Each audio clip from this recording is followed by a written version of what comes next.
Let's hear it, Z. This is your final mock draft before the NHL draft, just over a week away. And the only thing I can say with confidence probably is your top 2 picks. So I'm interested to hear some of this. Let's just lead off here, though. Understanding is these are your picks. This is how you would pick for each team, not your predictions for where players will be taken. Am I correct? No, because that's what we've done in the past few times. Okay, so what are we doing? This is prediction time. Yeah, this is unlike advance. We're doing prediction time. This is gonna look good looking back. I'm gonna be just like guessing, just based on going through like if I'm picking basically by need, I guess, and what combined with like stuff that we're hearing about teams and who they like. Okay, so I that. For the past 8 minutes, I've just had prospect depth charts up. Have you tried the pear high noon? Yeah, it's good as hell. It has me confused. I don't know if I love it or dislike it. It's like a weird in between. But we got through it. Well, all right, Z.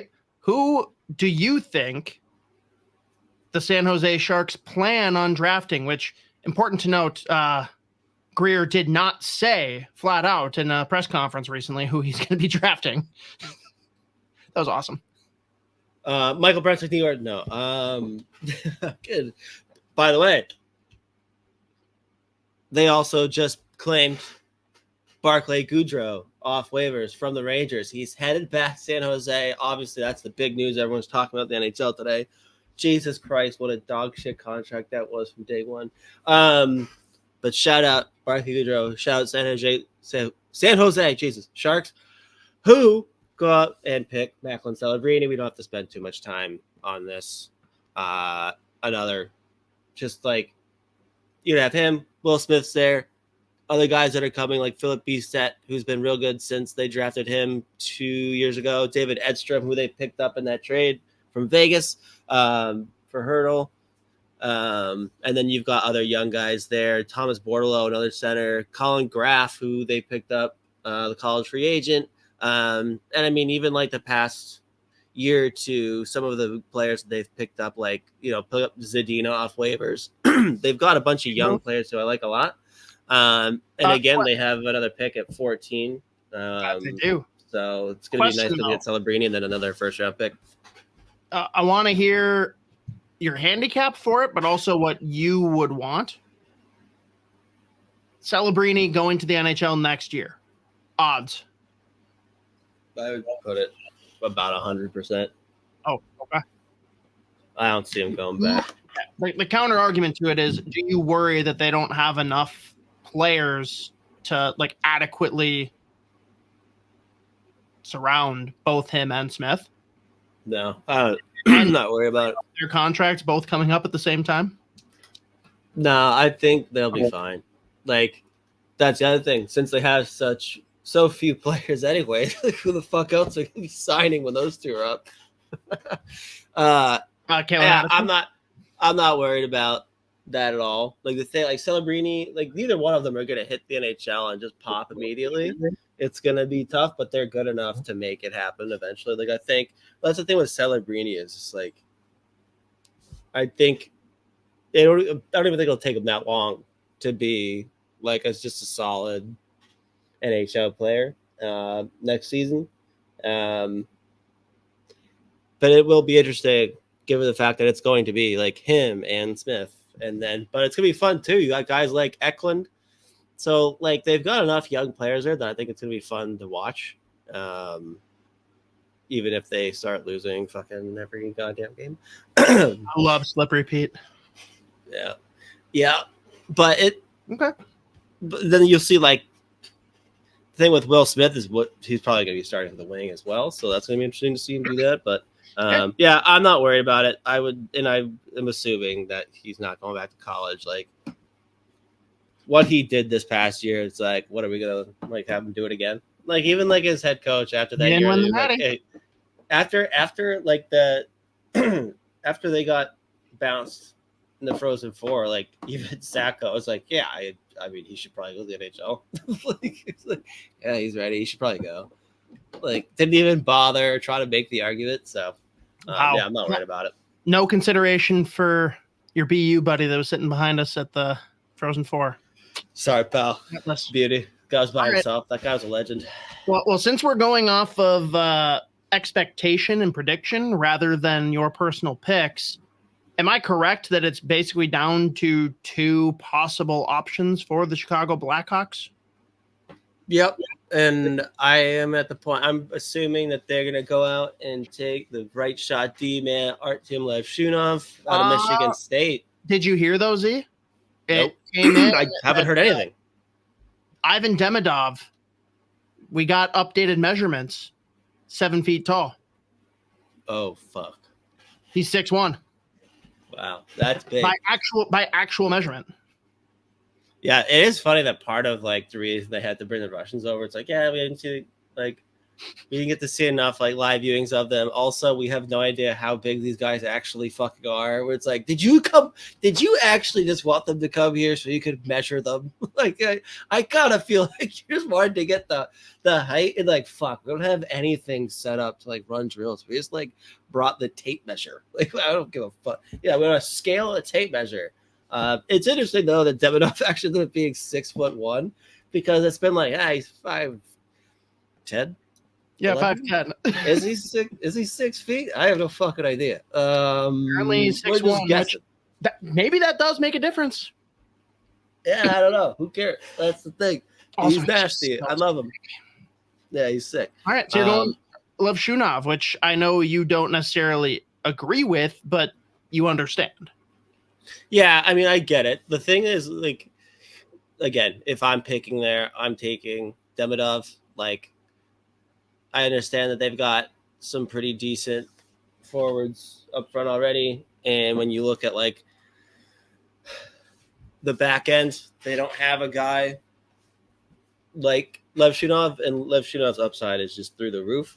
Plus, given the fact that he's as big as he is, moves as well as he does, has the offensive upside, and like flashes defensive ability when he chooses to. And as the year went on, I think he actually improved quite drastically defensively. It's funny too when you look at their back end in terms of like the guys that they have in the pool. They do have some big boys. So we've like you're looking at a potential future decor if they take Levshunov at second overall, where like they're gonna be big, they're gonna be mean, they're gonna be mobile, like, and you've got guys like Nolan Allen and Ethan Del Mastro who are both like 6'3", 6'4", 6'5", anywhere in that range, and they are like actually solid defensively. Like that's gonna be a real nice back end for years to come. But I'm imagining they're probably looking at a potential future D pair of Korchinski and Levshunov and just salivating. So yeah, I have a feeling at this point they'll go Levshunov at 2. My guy will be Demidov, but I do understand the appeal in the big mobile right shot defenseman. So there you go. Outside of Celebrini, so that's Levshunov or anyone that's going to come after, is anyone else jumping into the NHL next year? I mean, it's interesting. One guy that, like, every time that question gets asked, like, one player that comes up quite often is a guy like Konsta Helenius. Sure. In terms of guys that could be ready to play. That's pretty much it. Yeah, I mean, like, I think there's, like, Brandsegg-Nygard could probably play next year. I think him getting a year in the SHL will be better for him anyways, though. Yeah. Again, it's kind of like, it's not necessarily players who are going to, like, pop, like, with big-time offensive numbers. Like, that's not why they may be ready. But the guys I feel like that are ready, it's just, like, guys that are so far developed and play, like, a pro game that, like, might be more quiet. But it's more of just, like, how smart they are, like, they're positionally sound, they understand the game so well, and they've already fit in and played really well in pro leagues in Europe. So, a guy like Helenius, I'd be interested. But Levshunov is like a very unlikely jump next year, right? I don't know. I've seen both, like, I'm not sure. I have a feeling he might just end up going. I don't know. He could probably benefit from one more year. And again, especially in Chicago, if he goes there, no real need to have him jump in.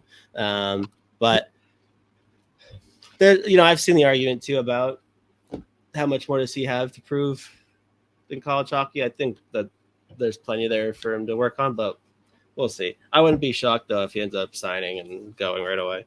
All right, fair enough. Now then, the real fun part here: do we take another top tier defenseman, or is Anaheim just like the most spoiled team on offense that we've ever seen, snagging Demidov? Yeah, I've been going through this one. I think the Anaheim Ducks are a team that just looking at the players that they have now, I honestly don't know what they're going to do because they are just so loaded everywhere. It's interesting. Like at first I figured they might go forward because, I mean, when you just look at the back end, the prospects they've already got there, like Minchukov we saw hit the NHL this year was a stud. Zellweger is going to be phenomenal. Like I think he actually already put up 9 points in like less than 30 games this year. Tristan Luneau, QMJHL Defenseman of the Year 2 years ago, another undersized right shot D-man. Like young guys like Hellison, Tyson Hines, Noah Warren, Dionizio, Lacombe. Like they have so many, but then I keep seeing people speculating that they go for a defenseman. I just don't. Maybe it's just because they're so loaded everywhere that doesn't make sense to me.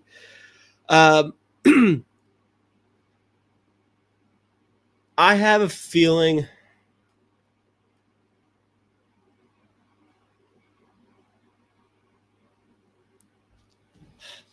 I have a weird feeling that they're going to end up taking Silayev. I don't know if that's right, but yikes. They bring in, I mean, for me, I think it would make more sense for them to bring in someone like Cayden Lindstrom, who fits exactly what they look for in their forwards. Like, played center for the first time this year. Pops. Well, like, in my head, Demidov's already gone. I'm saying, if it was... No, but it's not in your head. You said you didn't want to go. I know. God damn it, I knew you were going to say that. Jesus, goddamn Christ. Well, you can't, change on every pick. Or this time, I'm going to pick the way I'd pick, and the next pick, I'm going to go with what the GM That's not what I'm doing. That's not what I'm doing. We're going to go with what Mateo says. That's not what I'm doing, but whatever. So I'm just going to stop it now. It's all right. I'm on the passion fruit now. We're doing okay. Yeah. Fuck it. I'll just say Silayev. I don't agree with it. That's wild, but yeah. Yeah, I know. He does bring a different element than what they have on their back end, though. Like they have a ton of offensive-oriented defensemen, right? Yeah, and I mean they've got guys like Zellweger, Luneau. I mean they've got a couple guys that are real big. And again, I understand the appeal with Silayev because of how good of a skater he is at that size. I think at worst you're going to get a number 4 defenseman. I don't really see any potential number 1. He started getting all this love because of the offense that jumped out the first 8 games. He had 8 points. I think he finished the year with 11. I don't see a ton of offense there, but I think just given how well he moves, and I think he is a real smart player. I think he could put up decent numbers offensively, but I mean the value you're getting when you take him is the size, the mobility, and the defensive game because he is defensively solid. Again, I get the appeal. Wouldn't be my pick at 3rd overall, but I have a feeling that could potentially happen. And again, he gives them something that they don't necessarily have a ton of in their back end. But for Anaheim, I still in my head, I like having Lindstrom, but whatever. Yeah. All right. Fair. So then we move on to the Columbus Blue Jackets. First selection from Don Waddell. What's he going to do?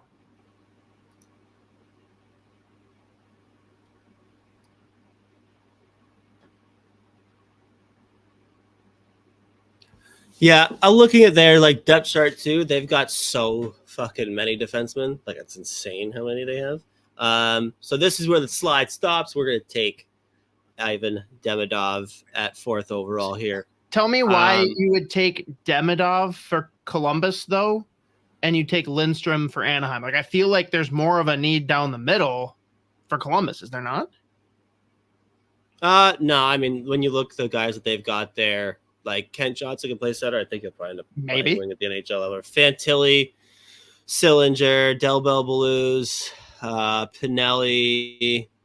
They've got some decent centers there. So the thing with Lindstrom, this is the first year he played center. We don't know if he'll actually end up being a center at the NHL level. But when you look at the guys that Anaheim has up front, they've got a bunch of guys like that. Plus, he's got the size, the meanness that we know that they like their prospects. So, when I look at their lineup, I'm like, Cayden Lindstrom kind of just checks all of those boxes with what they like. So, I'm just going to take Demidov there. They've got a couple rushes already that they've taken over the past few years. Now it's a different regime, so we'll see what they do. But where was Waddell before? Carolina, and they didn't give a fuck. They took all the Russians. I think it was 2 years ago. They literally took all of them. We'll just keep doing it. Is it different when they're always late 20s and they're like, all right, we're going to take the guy that they all let slide? Yeah, probably. But then at the same time, they went out and got Svechnikov a couple years, that year too, very high. Fair. Well, then let's move on to what I think is probably the most fun pick of the draft. Montreal Canadiens.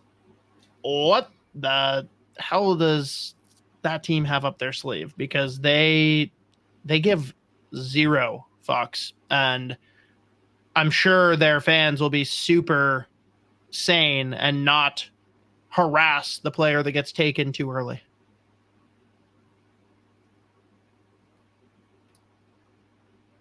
This is just another team that over the last few years has been spoiled with solid players.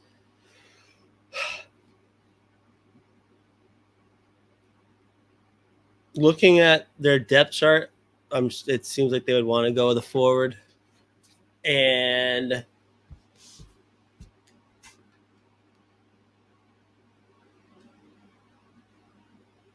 I'm going to go out and take a swing here that they might really like to have Cayden Lindstrom at 5th overall. Again, potential to be a center at the NHL level. Size, he's mean, goal scorer. He's got some playmaking in him as well. When I look at their forward prospect pool, they could use a guy like that, especially the center position. At the same time, their wings they've got the top end.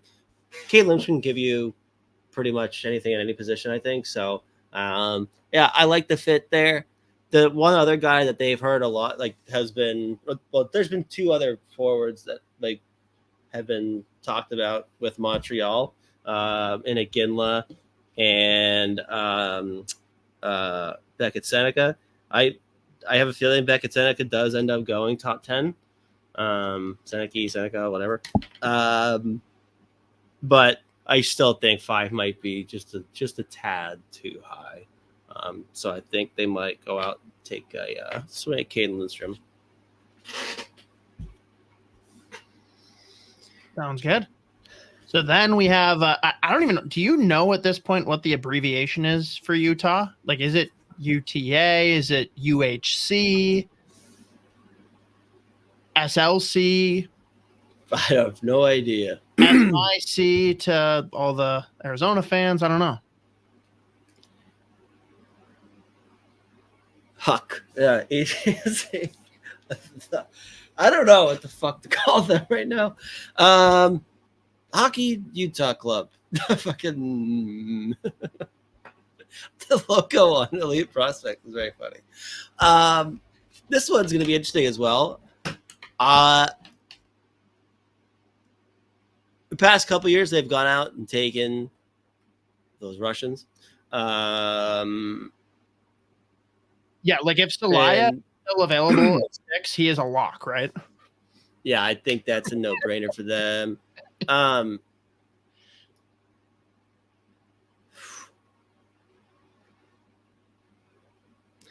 going to go out on a limb here and say that they might end up taking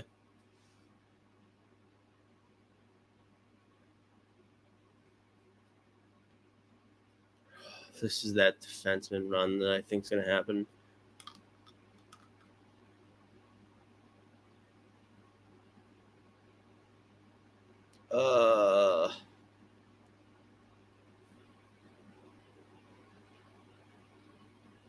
I'll guess Zeev Buium. Wow. Okay. I was going to say Parekh. And then I was like, I don't think so. The one that I was actually going back and forth on was if they would take Dickinson over either one of them. Just given the fact that he might, like, he obviously is showing offensive upside. A lot of that has to do with the fact that he plays for London and London's loaded. But he's got the size and the defensive game, like on another level or like an absolute floor. Zeev Buium gives you defensive value and like ridiculous offensive upside, so I think they might take a swing there. He can play on the left, he can play on the right. So I'll say Zeev Buium. The only other thing that would have like Parekh in contention there for me is just the fact that he's a right shot. But yeah, no, I think it's gonna end up being well, that's what I'm saying now anyways. I'm sure on draft day when we do the live stream I'll say someone else. Yeah, that's fair. All right. Then we go to another team that feels like they've just been stockpiling prospects for God knows how long and still can't find a way to get over the hump. We got the Ottawa Senators picking at 7. Who are the top couple of options, and which one do you think it ends up being? Yeah, I'm going to go back and forth between the two defensemen I just talked about, Parekh and Dickinson. And when I look at what they've got, I could see them really liking a kid like Sam Dickinson. I think I actually had him mocked there when we did the mock draft at the lottery. He just like gives you a lot of Sanderson vibes without, and like I guess he does, or he has been showing the offensive upside. I don't really know if that translates all that much to the NHL level. I don't really know, but I could see them going with Dickinson there just because it kind of fits exactly what I would imagine they want, especially given the fact that Chychrun's going to be out of there most likely pretty soon. And again, Dickinson's a guy that can play on the left or the right, so they could pair him really with any one of those top 4 defensemen in the future. And even if he doesn't hit as a number 1, they've got plenty of other guys there that can hypothetically, in theory, fill that. So I'm going to say Dickinson. I feel like that feels right. So I'll just stick with it. Well, all right. This is trending well. 8, Seattle Kraken. Oh. I have to pull up. Come on. Great. I was hoping it would stop working. There we go. All right. They've gone pretty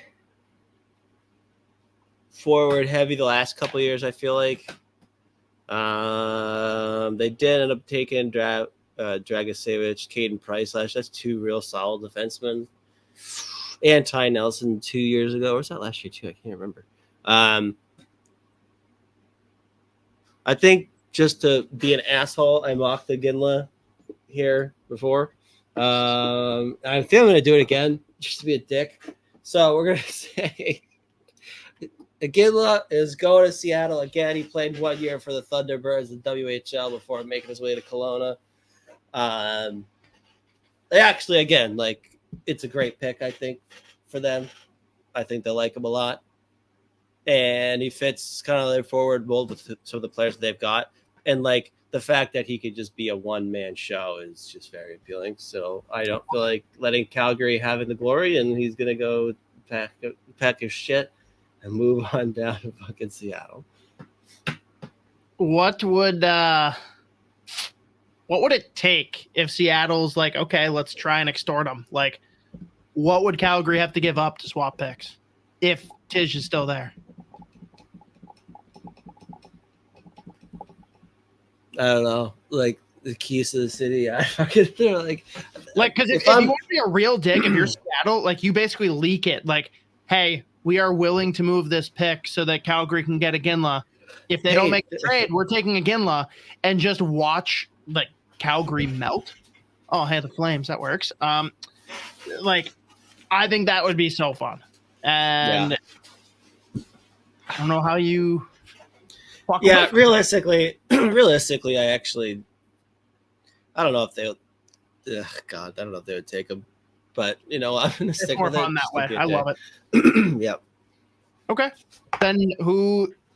After the depression and downfall, does Calgary just not make it to the podium in time for their pick, or do they have a backup plan?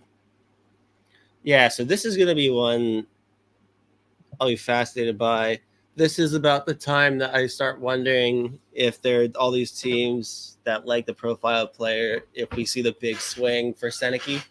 But at the same time, like Zayne Parekh still on the board, Berkly Catton still on the board, Konsta Helenius, plenty of guys who we've had in the top 10 for a long time.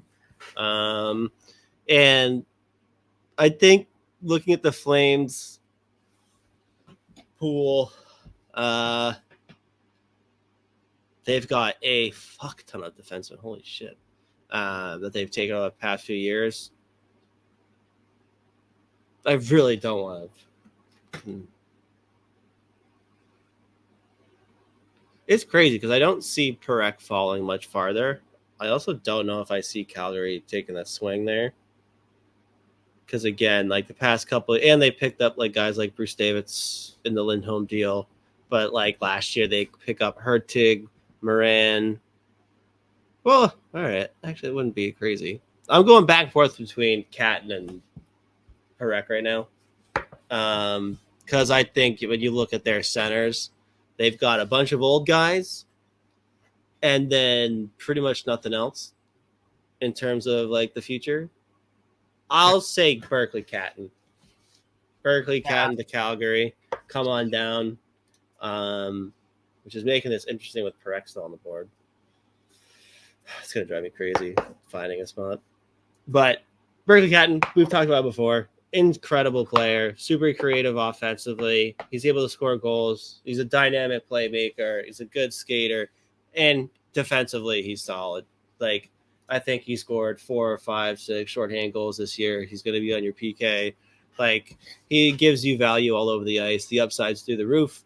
And when I look at, like, the top center prospect in Calgary's pool right now, that isn't in the NHL anyways, you're looking at, like, Jade Lipinski, which is not what you want, not a place you want to be.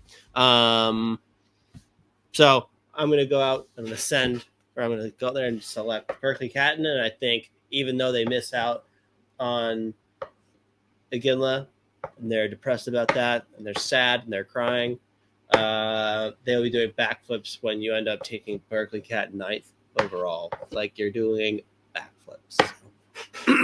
Yeah, I just always assumed he'd end up in Buffalo, just because Buffalo is now the team that I will forever expect to steal the pick you want to fall. Yeah. It still hurts me. All right.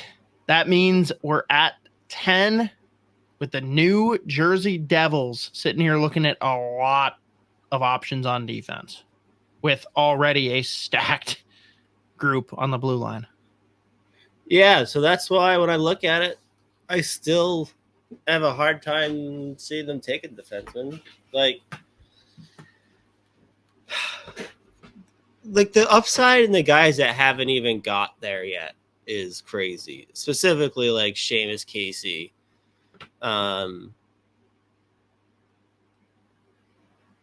Charlie Leddy, I forgot they took him. Ethan Edwards has been really good. like they've got so many defensemen, plus the guys that are already there. Like Hamilton's coming back. They've got him locked up through 2028.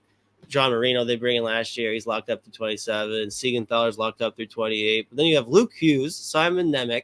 Like, they've got so many young defensemen, like, just playing and studs. And you got a couple on the way who are projected to be top 4 defensemen. Like, they might even have too many already. So, I wondered if they go and they lean in on the forwards again. And again, the guy that I've had pegged there for a long time and kind of fits the exact profile of player, Konsta Helenius at 10. Mm-hmm. It just makes say that. It just makes so much sense to me. Like, I have a hard time seeing them not do it if he's sitting there. And if Berkly Catton was sitting there and Calgary decided not to take him, then I would see them going there. But when I look at the profile of player like Helenius again, like whether or not he's going to end up at center, we'll see. I think he can play center at the NHL level, but even if he's a middle 6, you're fine with that because he's going to get like better matchups. But also again, defensively, he might be the smartest or top 5 smartest players in this draft. Like watching the tape on him, like and the way he plays, like he approaches the game like an NHL game already. So. Again, he's the guy too that comes up all the time when people ask about are there any players outside like the top guys who have a chance at playing the NHL next year. Helenius is always like the first guy that comes up. So, and I mean we saw the point production this year, which is very uncommon for the Finnish Liga. So I think he fits exactly what New Jersey likes in a player. So. I will go. The slide continues for Zayne Parekh. It's crazy. I don't know. I have no idea where the fuck I'm going to take him now. I can't believe he slid this far and I'm making the picks. I'm in control. This is crazy. So, I mean, it ends here with Buffalo then, right? At number 11? That's the other thing, too. I keep like, fuck, all of these teams are loaded on the back end. Like, what the fuck? The thing with Buffalo the last few years, though, is like they've been pretty firm on just like best player. Like last year they pick up Zach Benson, even though like at that position they've been absolutely fucking loaded for a long time. They're like, yeah, but it's Zach Benson's just sitting here. Like obviously we're gonna take him. So I wonder if they still end up just saying fuck it, we're taking Parekh anyways. Like I mean, so many of their defensemen too, they are like left shots. So you know what? We're doing that. We're taking Zayne Parekh. He's going right to Buffalo. Pack your shit. Let's go. Let's go. And now that's ridiculous. I mean, like that's the other thing too. The problem is like, how often is this kid gonna have the fucking puck? Like Rasmus Dahlin, Owen Power, Bowen Byram. I'm like, they'll figure it out. Like I don't think Byram, amongst themselves. I don't think Byram's long for the Sabres. Yeah, we'll see. But yeah, Zayne Parekh at that point, like if he's sitting there at 11, like fuck, you have to just do it. No, I get it. So that brings us to the scumbags of the NHL, the Philadelphia Flyers at 12, right before the Minnesota Wild. Who are they going to take to just ruin our day? Yeah, who are they going to take that the Wild are going to fuck up by not taking first?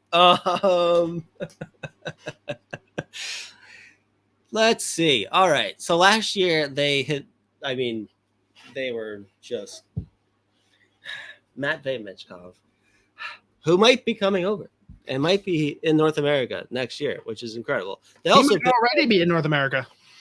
Yeah, he might be. Who the fuck knows where he is?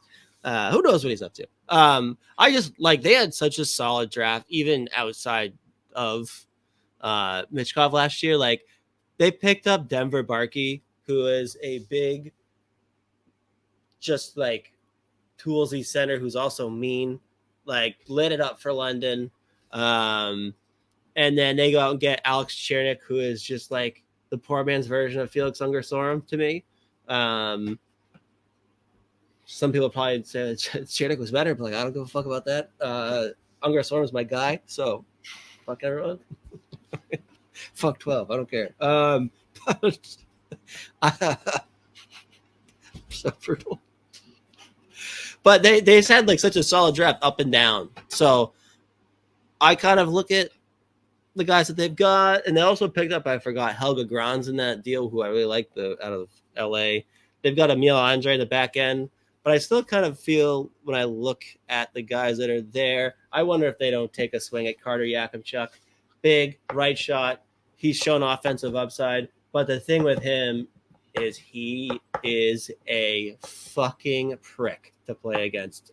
He had like 125 penalty minutes this year. Only a handful of them were fights. Like only a couple of them.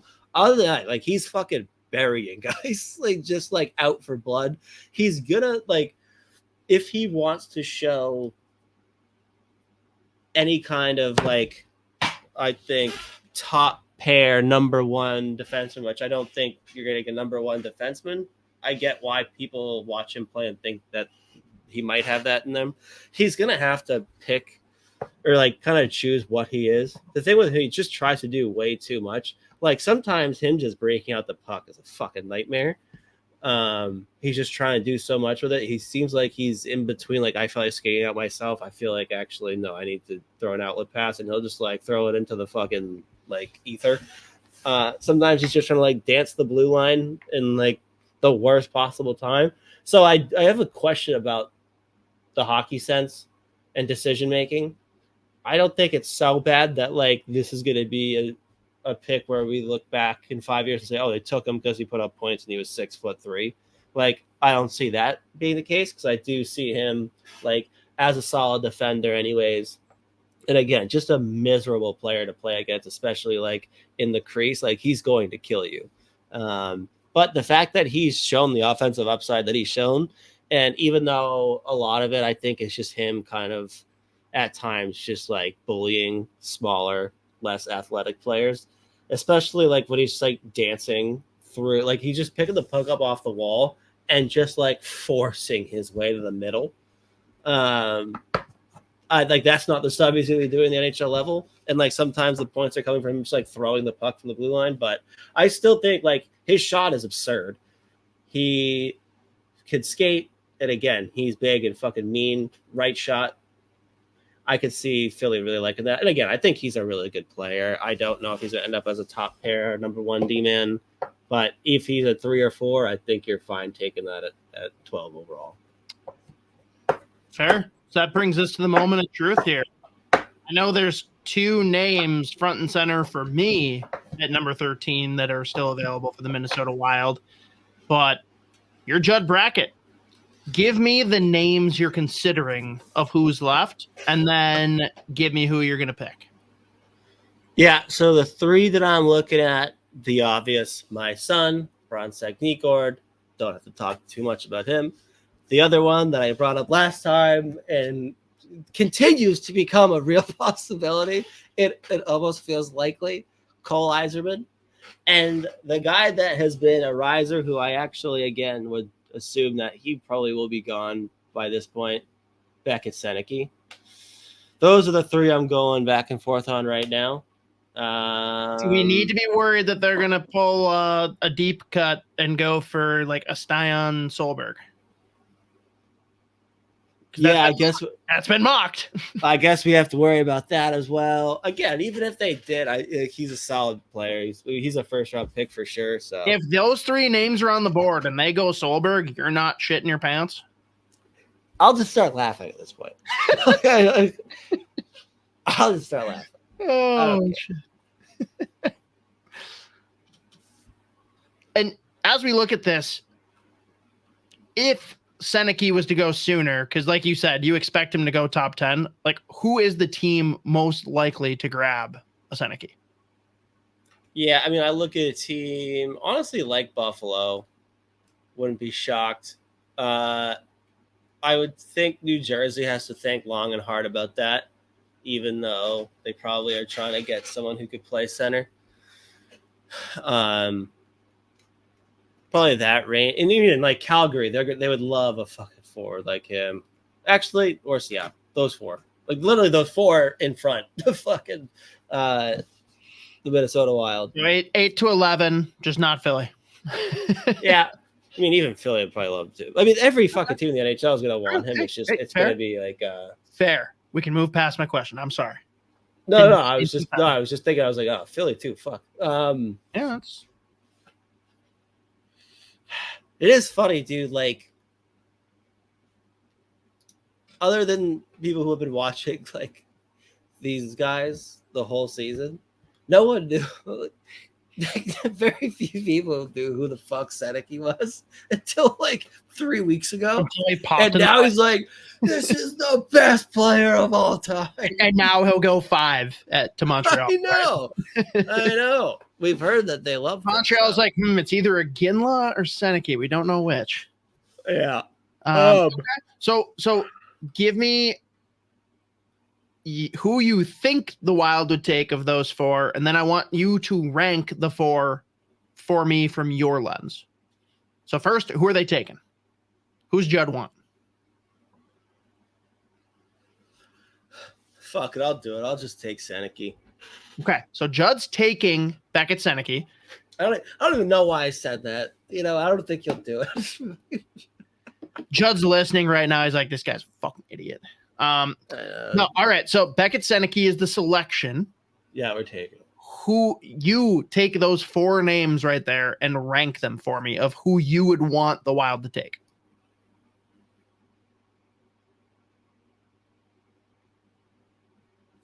Brandsegg-Nygard, my son. I could probably go Sennecke and then Eiserman, which is just crazy. And you're just not even going to include Solberg in the list? That makes sense. Yeah, I Solberg 4. I just like the upside's not there.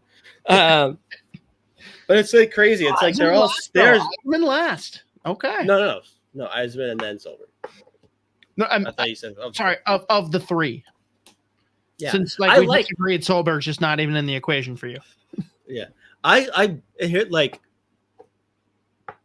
you ask me tomorrow, I might flip all 3. The next day, I might do like different order. I like all. They are such different fucking players. It's funny.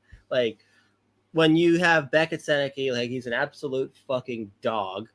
By the way, he measured the combine 6 inches or 6. Nope, no, they were measuring 6 feet 2 inches. 2.75. So he's basically 6'3", aka 8 feet tall. We love that. Now, Z, you've seen the movie 50 First Dates, right? Yeah. I can't get the image out of my head of just like you waking up every morning and me showing you the video that you recorded the night before of like, here's how you rank these guys. Like, I was a fucking idiot. No. This is redo. Oh, I don't think any of these are going to end up being right other than like. No. I'm saying the way you just ranked those 3, because you're like, yeah, ask me any other day, and I'll probably completely flip it. Don't care. Yeah. Okay, that's interesting. It's funny too, because like I think of those 3, like Brandsegg-Nygard's upside probably is the lowest. So I just like I love that player. It like kind of fits exactly what they're looking for. But at the same time, you ask me another day, like Sennecke is exactly what we're looking for, because he is he is an absolute dog. He is a prick to play against. Like, yes, he's basically 6'3". 6.2, 6.275 is so annoying. Just say 6'3", like who gives a fuck. But like he's also such a fucking good skater. Like he flies, and he's a dude that he goes like 0 to 60 in half a second. Like he'll get to top speed from a complete standstill unbelievably fast, and like when he creates a separation, it's unbelievable. And he's got just like insane hands, the skill, like he can shoot. He kind of just like checks every offensive box. We just haven't seen it for as long as we'd like to see it. And at times the decision making, there's gonna be a big question mark, but like, okay. Again, we took him. That's where we're going. And I actually think like it's a good pick either way, but then you have Eiserman, who's the best goal scorer of the draft. So that's crazy high upside right there. And then Brandsegg-Nygard is just like, I can do everything. Oh man. So the way this is lining up is just like too scary and too fun. So next at number 14 with Pittsburgh's selection, of course, because why wouldn't it be that way? San Jose Sharks. How do they not take the swing on Eiserman? How do you not? Yeah. No, they do. They take Cole Eiserman, the slide stops. Does that make Celebrini reconsider? Like, okay, I could have one more year here. This would be fun. Yeah. Or Eiserman just goes, I'm going to the NHL. They're like, no, you're not. Like, that's not up to you. I decommit from the Gophers. I decommit from BU. I decommit. I'm going to the Barracuda. The Bay Area. Mm-hmm. Yeah. I'm just going to go rip it up. But for real, I mean, is Eiserman the pick here for San Jose, or talk me out of it? Yeah, I mean, I've also seen it's interesting, like in that spot, Solberg. When you look at like the defenseman they've got back there, not a whole lot of like NHL certainty. But no, I think at that point you're more than comfortable taking. I mean, it's crazy saying taking the swing on Eiserman because, like, I mean, again, best goal scorer of the draft, best goal scorer in the history of the program. A year ago, that was 1-2. Celebrini, Eiserman, and they get both. Mm-hmm. Let's go. Yep. Yeah. So San Jose Shark fans love us. They have to. Yeah. You're welcome, fuckers. You're welcome. You just got Celebrini, Eiserman, and Addison. Not necessarily in that order. Yes. No, Addison in that order. Addison, big gap. Another gap. Is that gap their height or over just hockey player and person? You know, it's just Addison. Addison. Who would Dean Evison prefer to have a beer with? Mm-hmm. All right. So Eiserman to San Jose at 14. Steve Eiserman picking at 15. I'm not just saying it because they're the two that are left from your list, but Eiserman feels like the guy that's going to take MBN or Solberg. Or he's going to aggressively reach even further for the top Swedish-born defenseman and just go Leo Salin-Wallenius for some reason.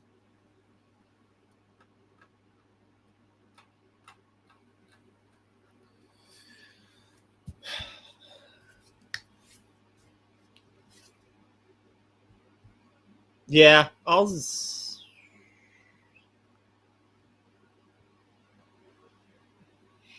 for me. It's between Brandsegg-Nygard or different guy. Insane upside. Trevor Connelly, human highlight reel. Could also do double duty as highlight reel and toothpick. Yeah, there you go. Who's it going to be? Again, channel your inner Steve Eiserman.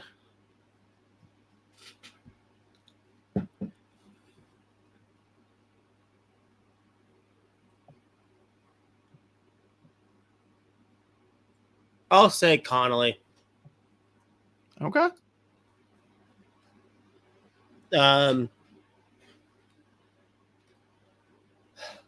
Yeah, I mean, legit human highlight reel. One of the most skilled players in this draft. Like, without the baggage that he carries, he'd be a top 10 pick, no doubt. There's no baggage there. I'm not even going to go into that because it's good.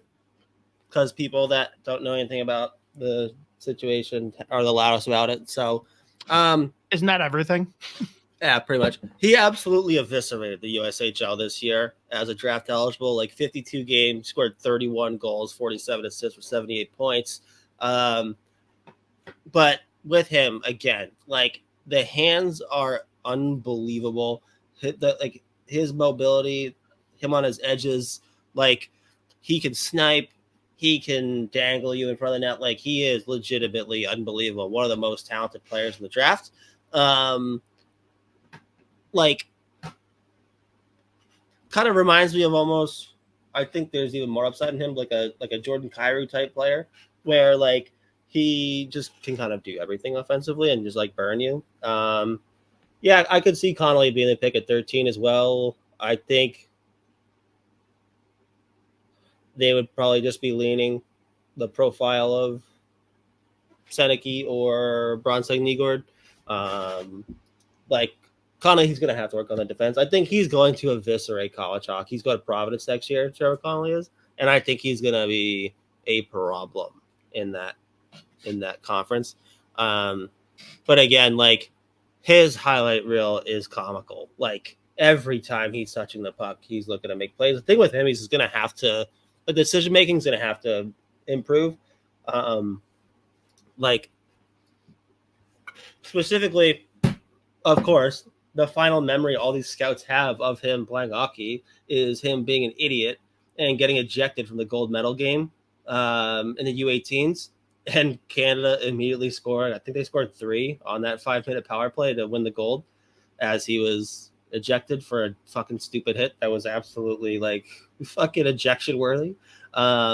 So that's the stuff that he's going to have to knock out. He's going to have to figure out how to use his teammates a little bit more. There's times where he just wants to do it himself. But I mean, when you look at the numbers, like he more assists than goals, like he can do it, obviously. But again, one of the most just naturally talented players in this draft. So I look at Steve Eiserman, and I think he would absolutely take a swing on a player like that. And like, again, if it was just talent alone and he didn't have any baggage with him, he'd probably be a top 10, no doubt pick. It's fair enough. So then we're at 16, St. Louis Blues. Still some great options. Who do they take?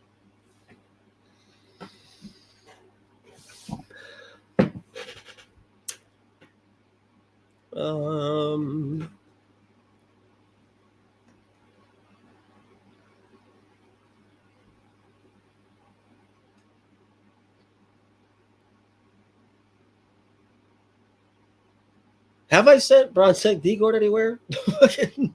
Nope. Okay, I'll send him to St. Louis. Again, just feels like the right spot.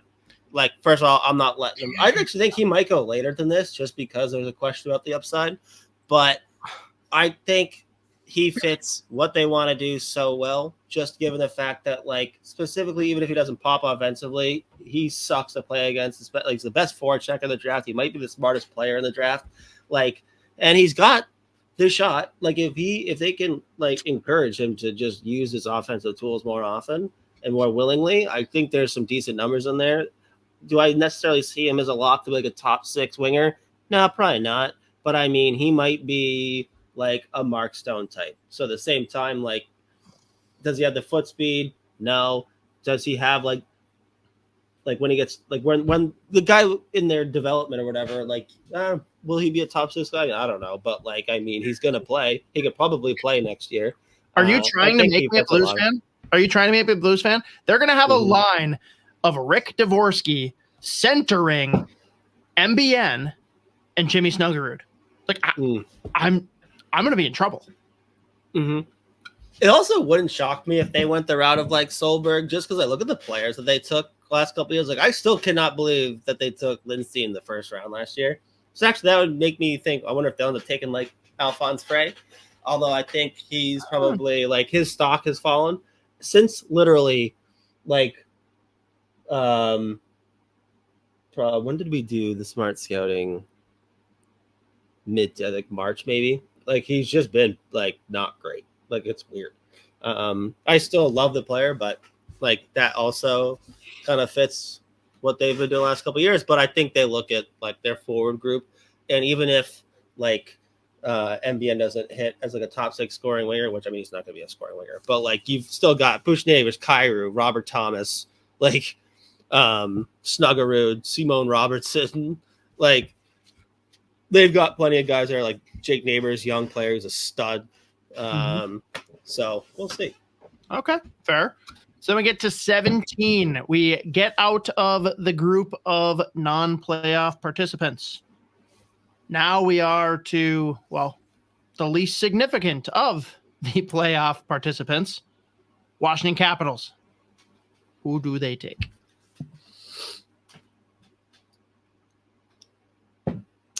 I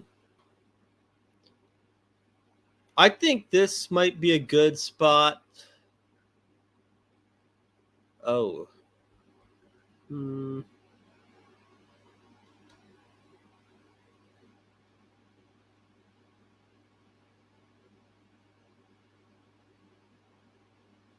I'm between Stian Solberg and Liam Greentree. Let's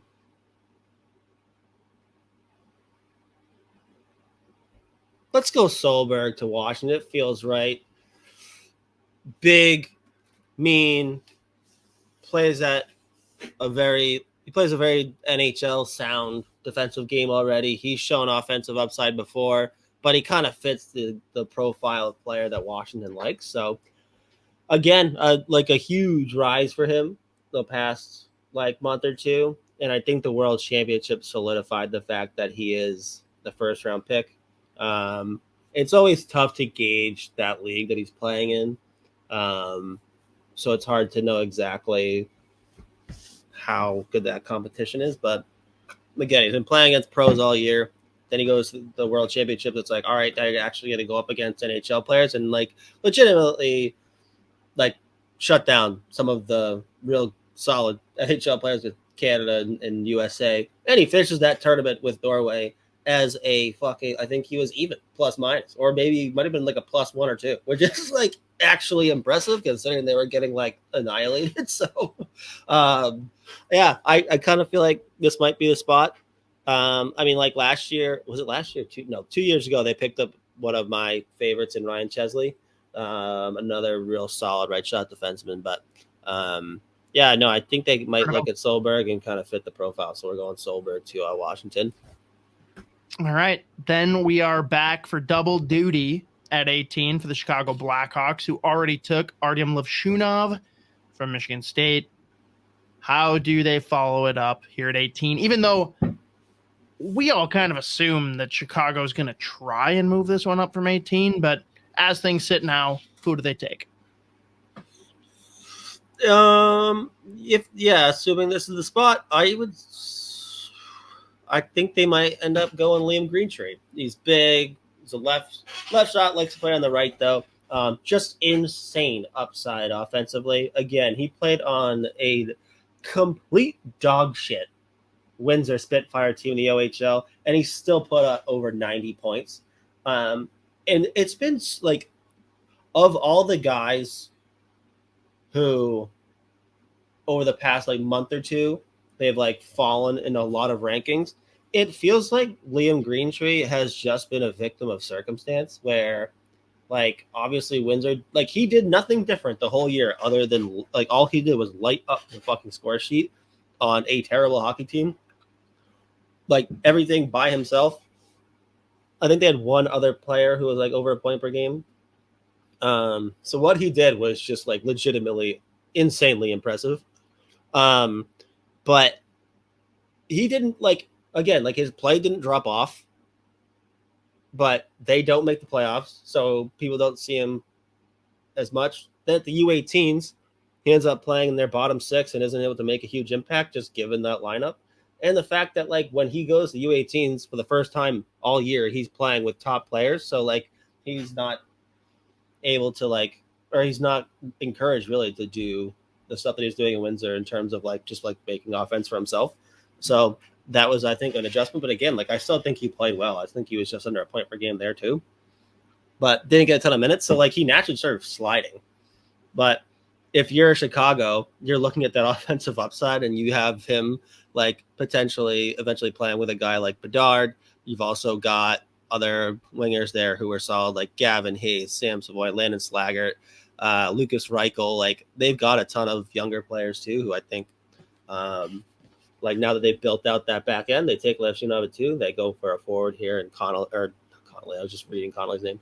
Greentree might fit exactly the profile of player that they like. All right, and the most guaranteed pick to be traded, whether it's before the selection or within the next year, Vegas Golden Knights pick at 19. Which player will they be trading away in the next year or so?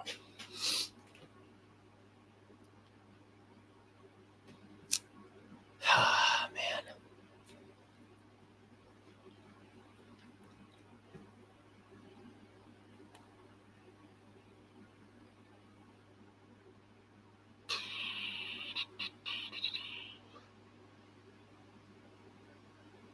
Who is still sitting there? going back and forth between centers and D-men.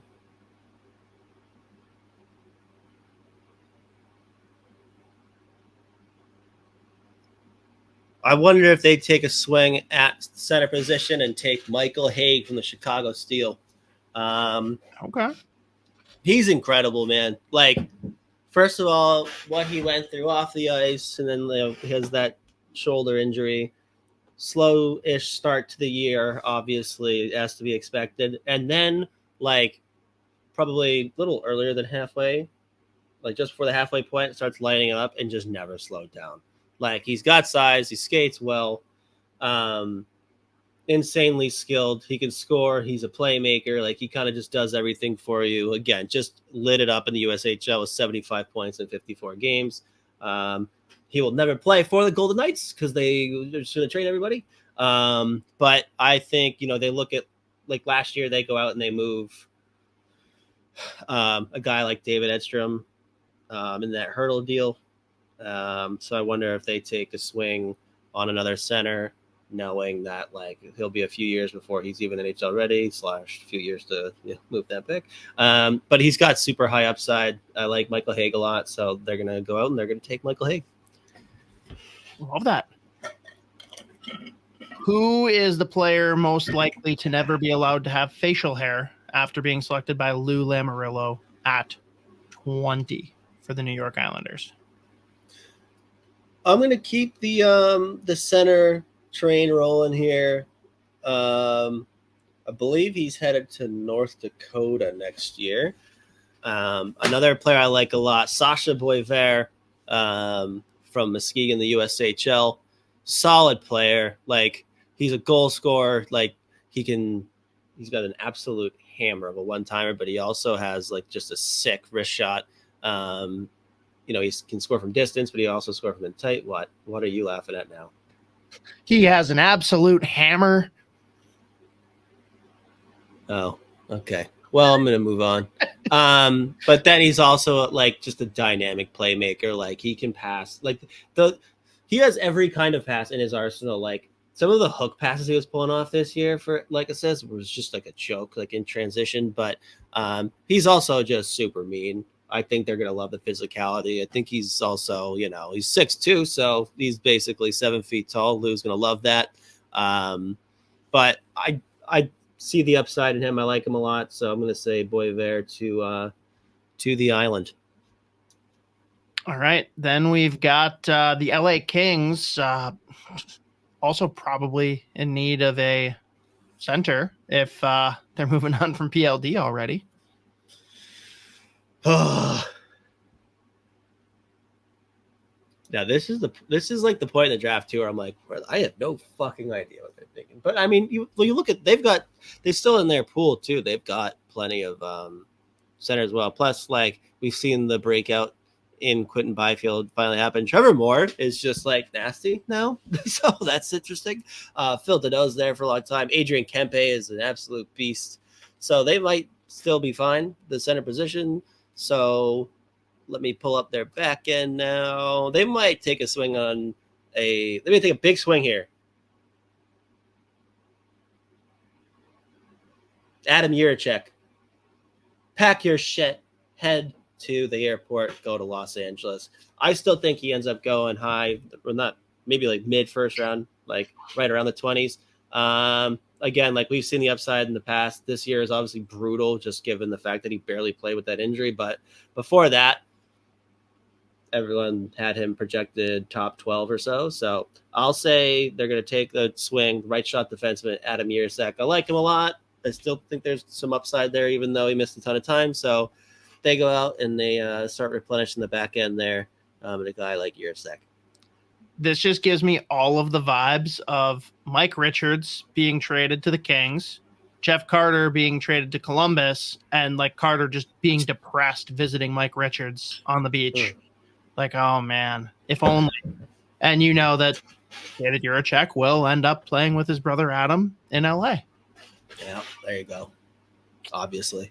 All right.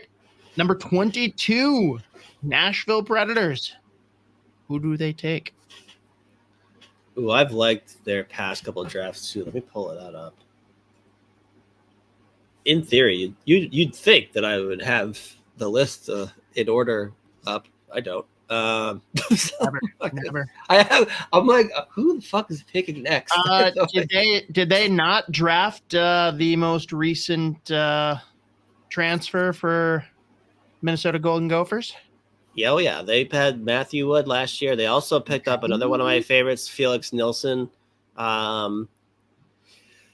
They've also got the guy with the coolest name in recent history, Gunnar Wolf-Fontaine. They drafted him a couple years ago. Last year, they also picked up Cayden Lind, another favorite who from the WHL, mean, super high upside left winger.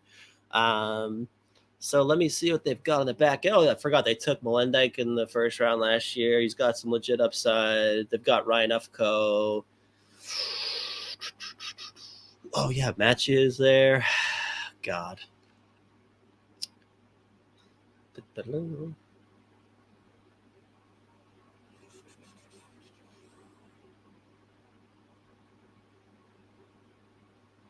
Oh, I'm going back and forth on a few. So guys that are in contention here, Igor Chernyshov, Alfons Freij,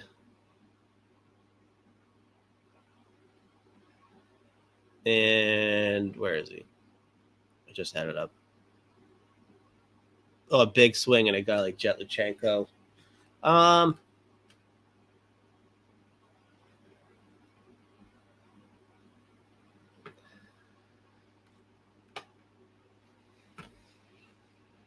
Man, I'm going defenseman. I'm going to say Alfons Freij. They love their Euros. They love their Swedes. Again, Freij, his stock probably went down a little bit second half of the season.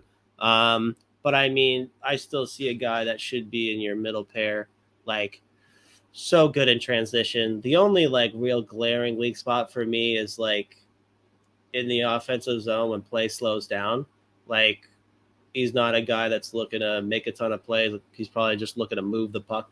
So there's like kind of like limits the offensive upside, but I think there's enough there and he's a smart enough player that you can coach a little bit more into him. But in terms of like the transition defense, solid. In zone D is solid.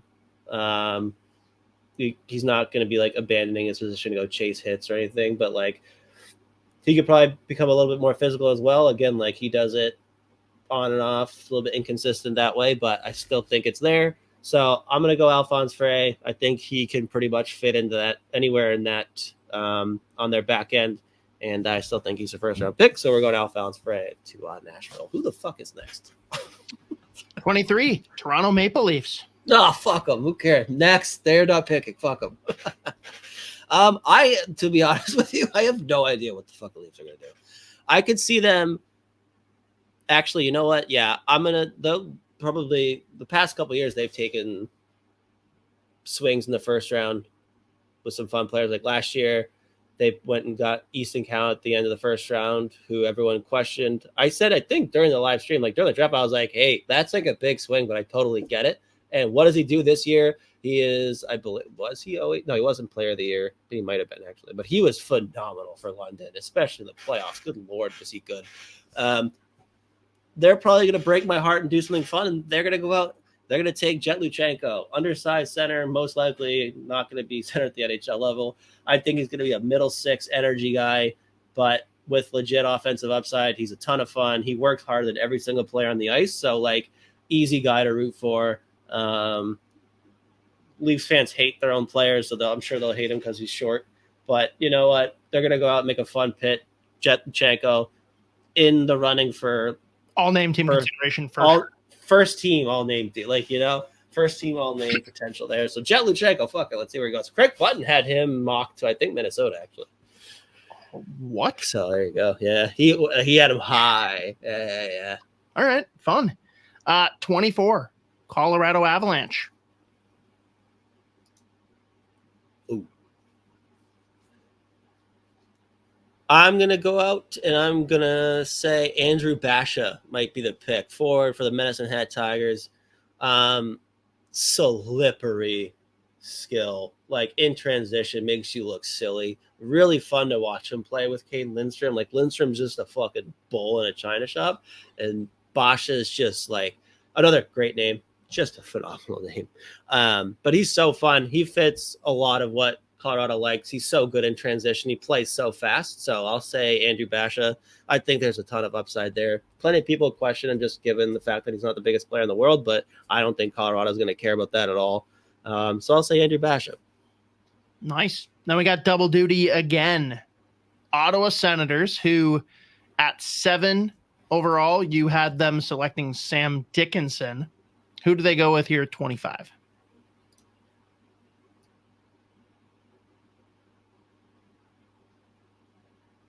Yeah, we're going to have them go out and take Igor Chernyshov, left wing for Dynamo Moscow. He's got top skill. Like some of the plays he made this year were funny, like just like dicing through guys. Like the thing that I think he would have gone way higher if he wasn't playing in Russia, because there were so many games where, again, like he got called up to the KHL to either play 1 or 2 shifts or just hang out on the bench. In league play, like he basically can't, like no one could really touch him. But again, like he's so good at both ends of the ice. Like he took shifts at center as well. Again, he's going to be a wing in the NHL and realistically like plays mostly on the wing now. But I like his upside a ton. And again, I like the way that he plays, just because the fact he can be effective in all 3 zones. So we go out, we give him Igor Chernyshov. I think they like that pick a lot. And yeah. Man, can you imagine if Andrew Basha, who just got picked 2 spots ago, fell to 26 here for the Montreal Canadiens, just throw him right back out there with Cayden Lindstrom? Oh, God. That'd be fun. But who do they take here at 26?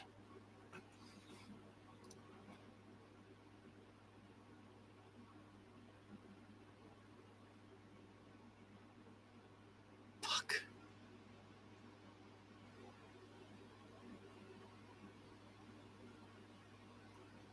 You can think out loud if there's a couple names you're considering. I gotta pull up their sheet again. Like they're fucking loaded everywhere. I kind of want, just because it's their second pick, I don't think they'll do it, given the fact that they've already got an undersized left shot defenseman with a lead upside. I kind of want Kivi Hardy to go in the first round still. And I could honestly see them doing it if they didn't have like Hudson there already, but I don't think that's gonna happen. You know what? They love their Americans, especially lately. They're going to go out and take Teddy Stiga, left wing for the USN TDP, who put up 79 points in 61 games for the program this year in a limited role, like second power play, like third, second line, not playing with guys like Eiserman and the other like top guys there. Like had to do a lot of it on his own. Again, the knock on him is he is small. Like that is the only knock. But again, like all 3 zones, he's effective. He's a buzzsaw. He doesn't stop moving. He's tenacious on the puck.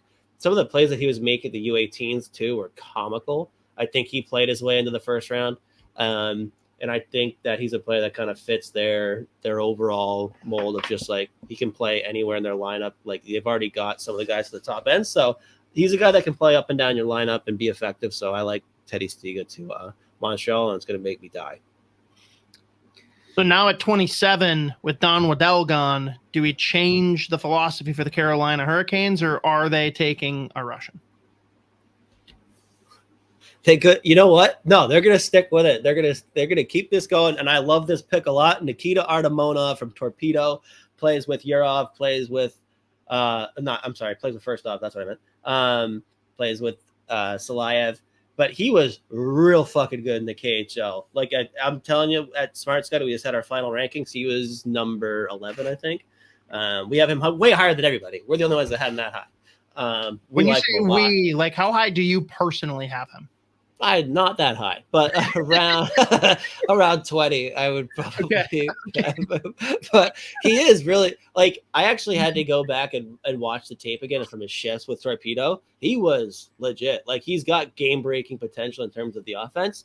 And I mean, he put up. Let me pull up the numbers again. Yeah, he put up 23 points in 54 games in the KHL this year, which is like so good for a draft eligible. Like again, these are guys that don't usually play. And he was in their top 6. He scored big goals. He made plays for them. Was a big time player for them. So they're going to keep that train rolling. And again, I have him right around 18, 19, 20. Everyone else at Smart Scouting has him like 8, 9, 10, 11, 12, just because of how well he played in the KHL and like the game breaking offense that he showed. And I think it actually fits again, like what Carolina's been doing a little bit. If he was an inch taller, it would be like, everyone would be saying, "Oh shit, they may have just done it again with a late first round pick that just like is probably going to hit." And you're banking on the long term upside there. So Nikita Artamonov, keep the Russian train rolling with Carolina. Fun. We got another double duty. Calgary Flames, after the disappointment, quote unquote, of drafting Berkly Catton, who do they take here at 28?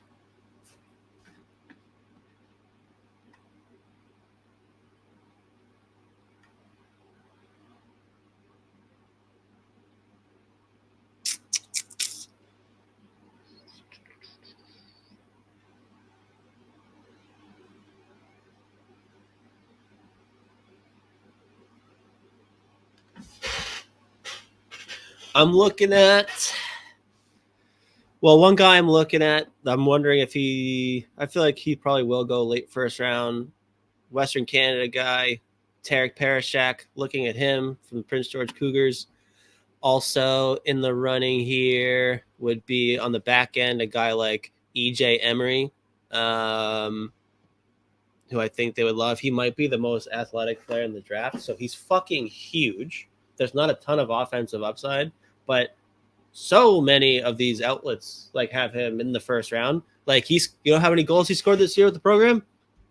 0. He did not score any goals. 16 assists in 50 something games, I think. 60 games.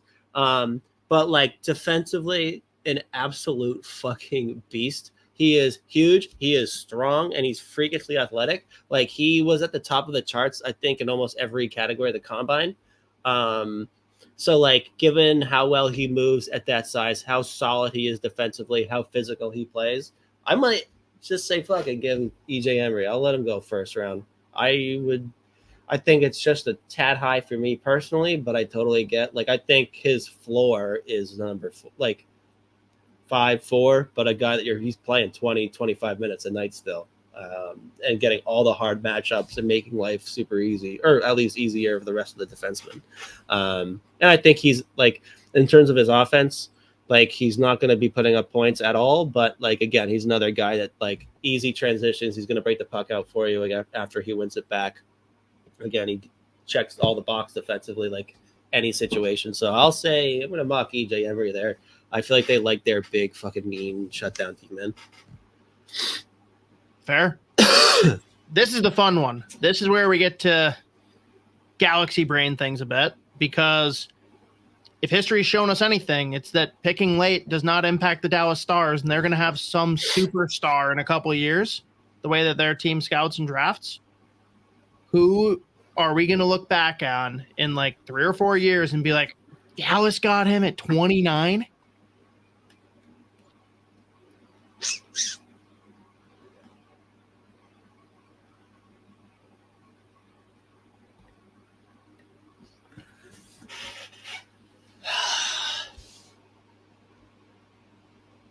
Man.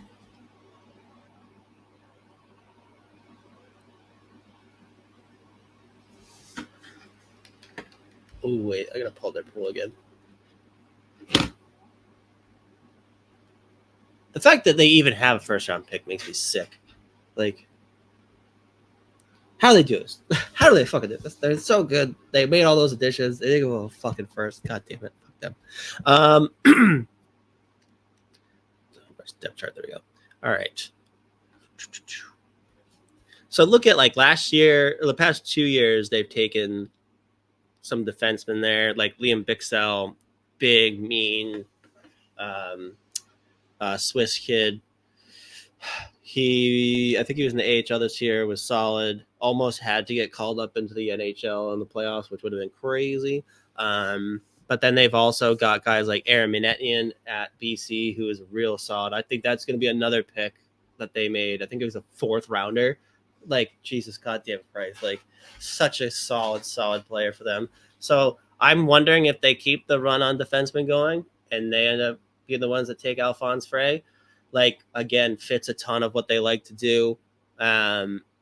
And I think he actually, in terms of like their overall profile, like they've got guys obviously like Heiskanen, they've got Harley there with like pretty high upside in terms of the younger defensemen. Even like Niels Lundqvist, who towards the end of the year, or this year and really in the playoffs, really didn't play as much. I think Freij can kind of fill that role now. And like, you know, guys like Minetnian's going to be solid defensive guy who can really play in most situations, but he's not going to be a guy that's going to put up a ton of points.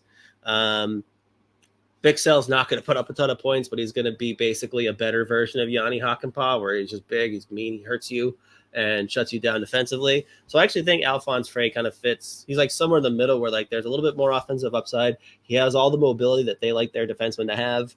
And again, he can play in any situation. I think there's a pretty high upside, just like a solid middle pair defenseman that can play in any role. If he can be coached up a little bit in terms of the offense, I think that helps them even more. So I think Alfons Freij might be a solid selection for them, especially given like some of the prospects they've got coming up front. So I like Alfons Freij to the Dallas Stars. Okay.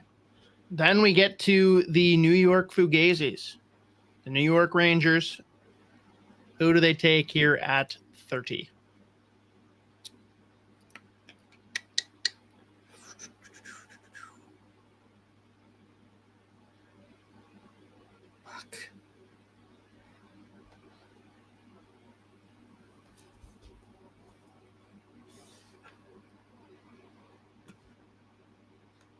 Pull them up here again.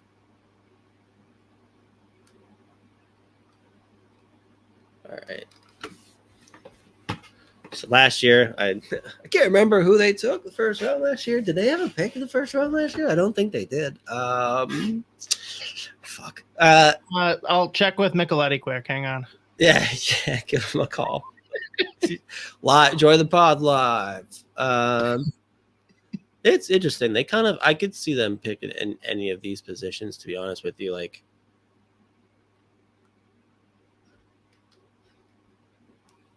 who are my guys?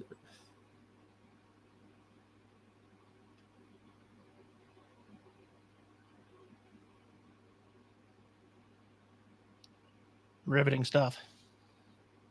This is like, again, this is just such a weird, like, at this point in the draft, I'm like, what the fuck? There's so many like high upside guys that are there, but like, so guys, I'm going in between. If I want to go centers, I'm looking at someone like Cole Baudouin from Barrie Colts. Just another solid, just 3-zone center. He's shown some offensive upside, defensively solid, moves really well, kind of like just super reliable.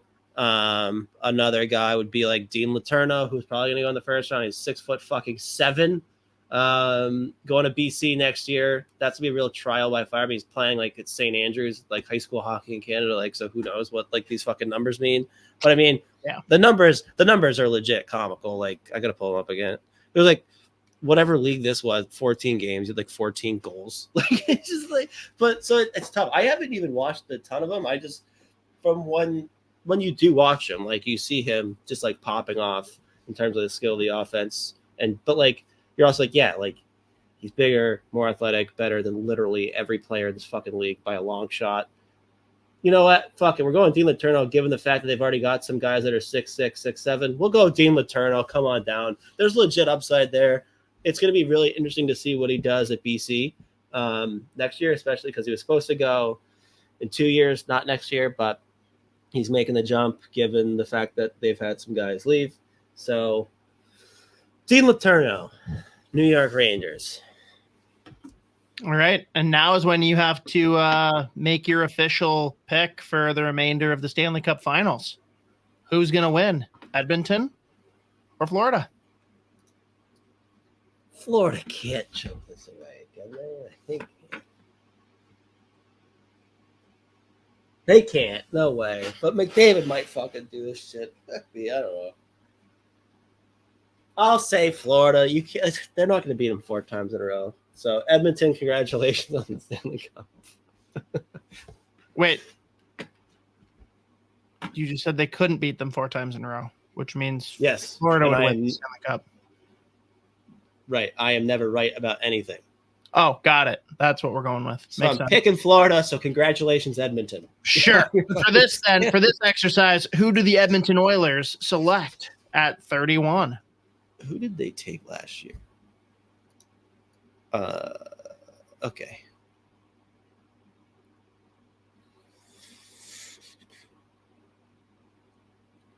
All right.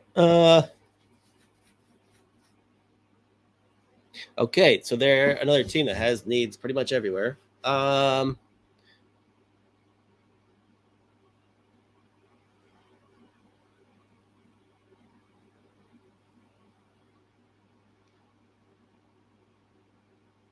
feel like he's probably got to go first round. I'll send Emil Hemming, right winger from TPS and Liga Finland, to Edmonton.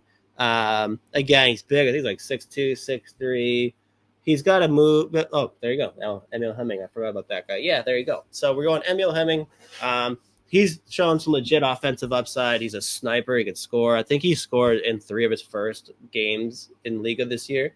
And then, realistically, this big time performance this year started at the Helinka, where he was by far Finland's best player, and was just like lighting up the score sheet. Then he goes to the U20 league in Finland and put up like hat tricks in 3 of the first 5 games, including a natural hat trick, and then the OT winner when they came back from a 3-0 deficit, went 4-3 in overtime. Then he goes to Liga, scores in his first game, I think scores in his second and fourth game. So he's shown that he can play. Again, he played like 40 games this year in the Finnish Liga, so I feel like he'll probably be a first-round pick. I think they'll like the size-skill combo and the fact that he can be a sniper. So there you go. We are sending him to Edmonton. The other guy that I was thinking there, just for like the defensive, like the transition game that they just like don't have outside of like fucking Bouchard, was like I like Dominic Badinka, but we're gonna stick with the forward group and take Emil Hemming. Okay, that's interesting. And then I'm trying to even remember who has Florida's pick this year. Let's see here. It looks like no way. Did they move it? They've moved every first round pick. What are you talking about? True.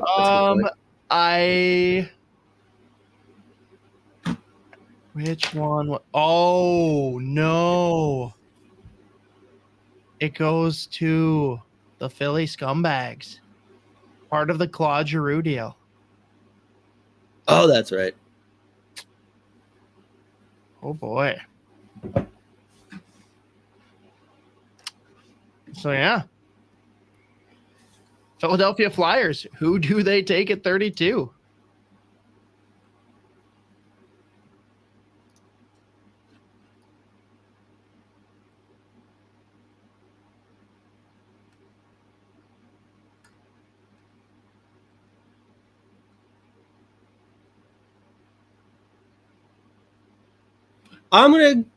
I like this kid. I want him to go first round.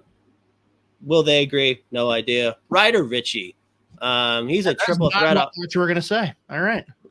He's a triple threat on offense. He's a scoring. He makes plays. Like, he's such a good fucking skater, too. Another guy that was just playing on a terrible, terrible Prince Albert team. They ended up making the playoffs, though, and he actually played really well in the playoffs. And he put up 7 points in 5 games or so, something like that. But at the beginning of the year, they were fucking horrible, though. But just under a point per game this year, missed some time due to injury. But, like, I think at the beginning of the year, he's probably close to, like, a mid-first round pick. Not mid-round. But, again, like, offensively, just, like, triple threat so fun to watch when he's going and he's healthy. And the fact that he can play at pace as well, like he's just a constant scoring threat. So I'm going to keep Ryder Ritchie in the first round. I love the kid. And he's going to pack his shit and go to Philly. I really thought you were going to go draft son here.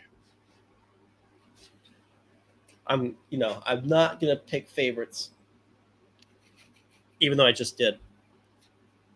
Oh, is he a draft son?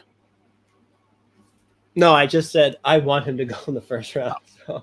Well, I know. I like this kid. When you said I want him to go in the first round, I immediately thought we were going draft son. I assume you know which draft son I'm referring to. No.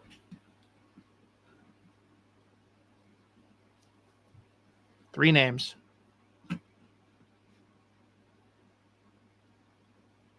Okay, maybe he's not a draft son. I thought for sure one of your draft sons was going to be Leo Saline Wallenius.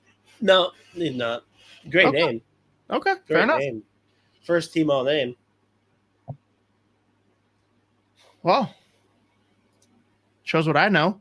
That's okay. Next week, final stream before draft day, which we will be doing our annual draft stream, and all of us might die because it's on a Friday night and there's no repercussions the following day for us getting too drunk. So Friday's going to get a little rowdy, and we will be live starting at 5:30 Central, so 6:30 for UZ, which I'm sure I'll remind you 7 times next week.